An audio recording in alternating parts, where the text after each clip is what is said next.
Okay, so the placenta, two-way sponge. It's not just a one-way track. The mom's not just feeding the child, which is what I would think, but the child is excreting healthy stem cells and exosomes, or just no exosomes? cells, because the cells can't get across the. Just the exosomes. Right. Okay.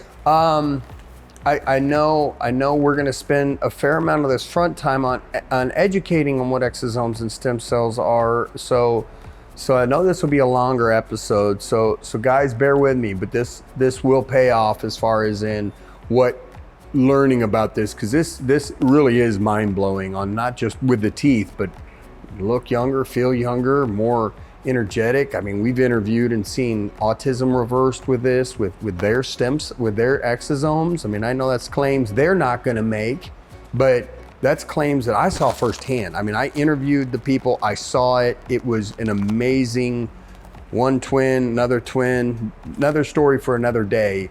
But when you're talking about the exosome versus stem cell, what I learned, and please correct me if I'm wrong, is that the stem cell is much larger. The exosomes are a derivative or an extract from the stem cell.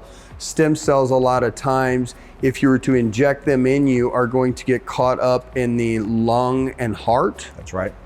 Because they're bigger, and that's our filtration system for the blood, yes? The lung, right. And not the heart.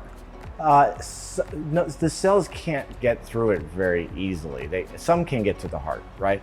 But I might challenge you that the benefits that we're seeing with stem cells might have been from the exosomes that those stem cells were making. So the cells didn't have to make it to the heart. Maybe the cells made it to the lungs, started secreting exosomes in the lungs, and those got to the heart. So they break down. Okay, so how do you? So again, if a cell was the size of this room, an exosome is about this big. So it can go places that a cell can't. And that's why we were seeing with those two twins, with that one, I mean, the way they treated her was intranasal, was through the nose. It passed the cribriform plate, which is the barrier between. Which a cell wouldn't do. Because it's too big and the exosome's small enough so that it's able to penetrate the brain immediately. Yeah. And it was weeks, if you will, before that.